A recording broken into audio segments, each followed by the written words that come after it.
عمرك لاحظتي إنِك بتتخني بسرعة من أقل أكل، أو إنِك مهما عملتِ دايت وزنِك مش بينزل أو بينزل بصعوبة جدًا؟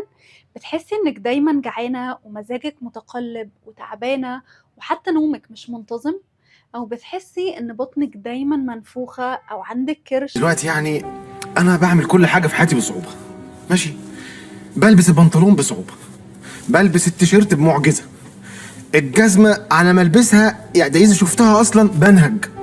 حتى وانا نايم بصحى من صوت شخي. كل حاجه في حياتي بعملها بصعوبه الا حاجه واحده: الاكل.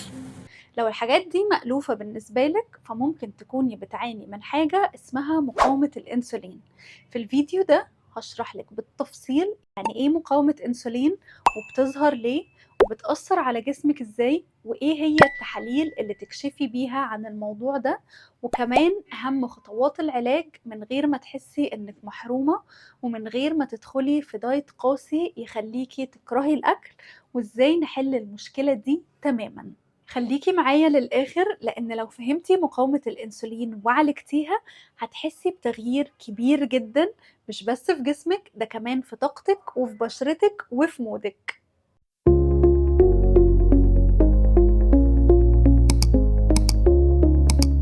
هلو للي أول مرة بيشوفني، أنا آية بلال، أخصائية تغذية علاجية. وأول حاجة هنبدأ بيها إيه هي مقاومة الأنسولين. ببساطة كده الجسم الطبيعي لما بتاكلي حاجة فيها سكر أو كارب، البنكرياس بيفرز هرمون اسمه الأنسولين علشان يساعد السكر يدخل الخلايا ويتحول لطاقة. بس في الحالة بتاعت مقاومة الأنسولين الخلايا بتبدأ ترفض تفتح للسكر، يعني بتقول للأنسولين لأ، أنا مش هفتح لك الباب. ساعتها البنكرياس بيحاول يعوض، فبيفرز انسولين اكتر واكتر، بس السكر بيفضل عالي في الدم، والانسولين نفسه كمان بيفضل عالي، وده بيعمل مشاكل كتير جدا في الجسم، من اول زيادة الوزن لحد مشاكل في البشرة والبيريد والنوم والهضم. تخيلي كده انك قاعدة في بيتك وفي حد عايزك ضروري وعمال يخبط على الباب جامد كل شوية وانتي مش بتفتحي، هيفضل واقف ويخبط ويزعق لأنه محتاج يدخل ضروري. ده نفس اللي بيحصل بقى مع الأنسولين. طيب إزاي تعرفي إن عندك مقاومة أنسولين؟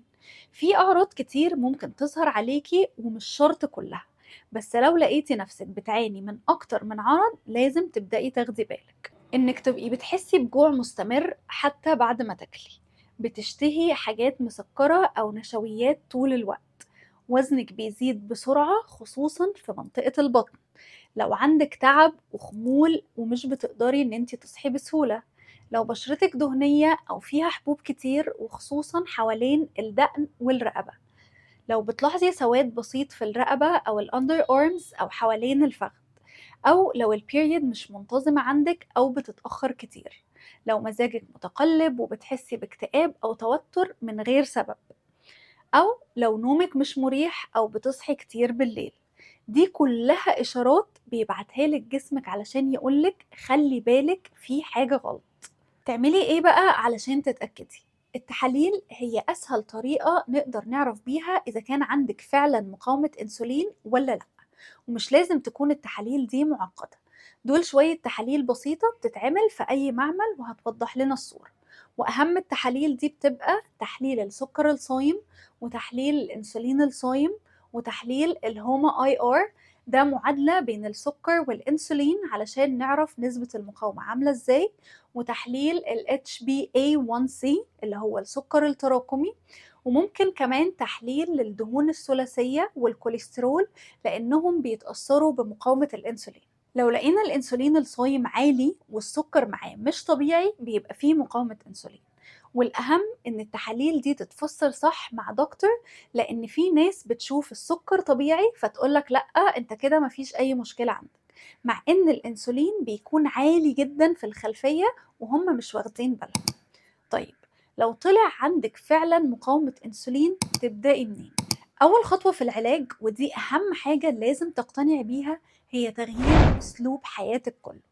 مش دايت أسبوعين وخلاص، مش هنحرم نفسنا ونجوع نفسنا لمدة أسبوعين وبعد كده نبقى مستنيين نتيجة.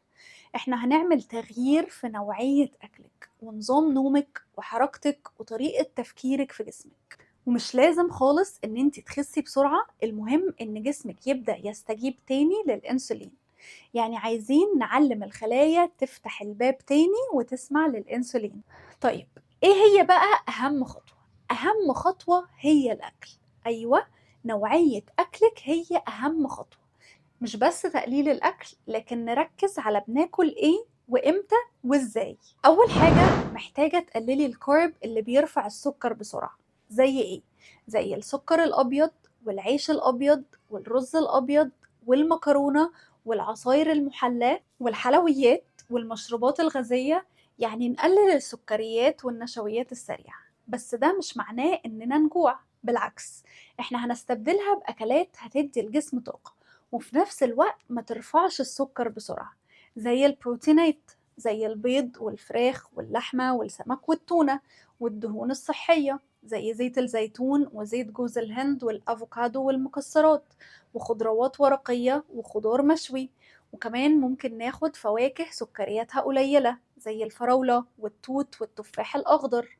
ومهم قوي إننا نفصل بين الوجبات، يعني ما نفضلش ناكل طول اليوم، لأن كل مرة بناكل الأنسولين بيشتغل وإحنا عايزين نديه فرصة يرتاح شوية. ممكن تاكلي 3 وجبات في اليوم وبينهم ساعات صيام من غير سناكس، والأحلى والأحسن بقى إنك تعملي صيام متقطع. ده هيفرق معاكي جدا جدا. وهقولك كمان على شوية خطوات بسيطة بس هتفرق معاكي قوي. رقم 1، إنك تنامي بدري. النوم الكويس بيقلل من مقاومة الأنسولين. رقم 2، إنك تتحركي حتى لو انتي مش بتروحي الجيم. ممكن تتمشي ربع ساعة نص ساعة في اليوم حتى لو هتتمشي في البيت. ورقم 3، اشربي مية كتير على قد ما تقدري. ورقم 4، حاولي تقللي من التوتر والسترس، لأن الكورتيزول بيزود من مقاومة الأنسولين. ورقم 5، ابعدي عن الأكل في وقت الغضب أو الزهق. خدي نفس هادي كده واهدي، وابعدي عن الأكل تماما في الفترة دي. ورقم 6، حضري أكلك بنفسك بقدر الإمكان علشان تتحكمي في المكونات بتاع الأكلات اللي بتعمليها، وتتأكدي إنك بتعمليه بمكونات صحية. وعلشان أسهل عليكي الموضوع أكتر هقولك على أمثلة ليوم كامل من الأكل يعالج مقاومة الأنسولين ويحسنه بشكل كبير جدا. هنتكلم على الفطار. أول حاجة ممكن يبقى بيض مسلوق أو أومليت بالخضار مع شريحة أفوكادو وشاي أخضر. نيجي للغدا، ممكن يبقى فراخ مشوية مع خضار سوتيه وطبق سلطة كبير بزيت الزيتون. عايزاكي تعرفي إن مقاومة الأنسولين مش نهاية الدنيا، دي علامة بس من جسمك إنه محتاج رعاية واهتمام أكتر. بمجرد ما تبدأي تعالجيها هتلاقي جسمك بيستجيب ووزنك بيبدأ ينزل ونفسيتك بتتحسن وبشرتك بتنور أكتر، وكل حاجة هتلاقيها بتتغير. اكتبي لي في الكومنتس لو حسيتي ان الاعراض دي عندك حاجة منها، او لو عايزة اعمل لك نظام غذائي مخصوص ليكي تعالجي بيه مقاومة الانسولين ويساعدك توصلي للوزن اللي بتحلمي بيه. وما تنسيش تعملي لايك للفيديو، سبسكرايب للشانل علشان يوصلك كل جديد. وقوليلي حابة الفيديو الجاي يبقى بيتكلم عن ايه.